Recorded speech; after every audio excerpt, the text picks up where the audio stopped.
Сәлем достар, тәттәлем арнасына қош келдіңіздер.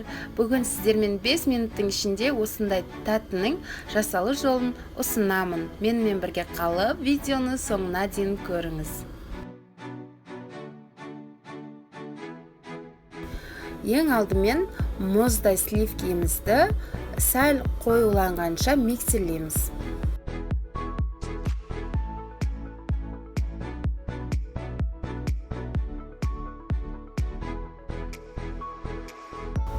Кейін үстінен қойылтылған сүтімізді салып, тағы да миксерлейміз. Бірақ егер бұндай қойылтылған сүт болмаса, жай ғана сахарный пудра қоссаңыздар болады. Міне осындай консистенциясы қатты, плотный болмау керек.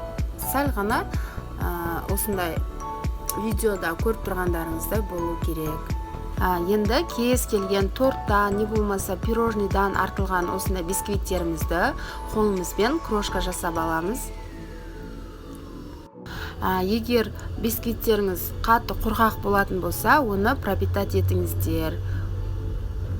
Рецептін описание бөліміне қалдырып қоямын. Міне бисквиттерімізді салған соң, жаңағы сиропымызды құйып шықсаңыздар болады.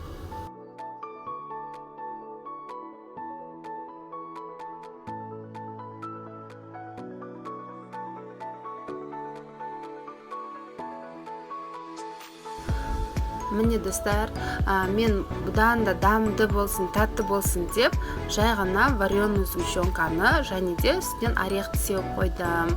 Бірақ осындай салсаңыздар өте дамды болып шығады. Болмасам бұл жерде жаңа кремнің үстінен кез келген жемісті, яғни ягодылар қойсаңыздар өте дамды болады.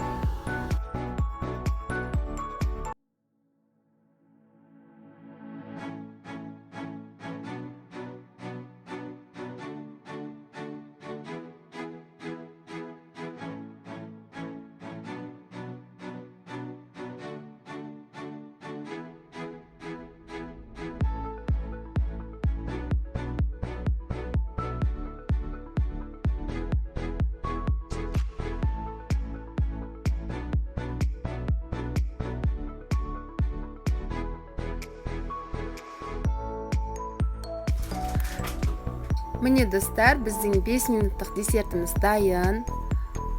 Өте оңай жасалынады, әрі тез жасалынады. Қонақтар келіп қалғанда жасасаңыздар да болады.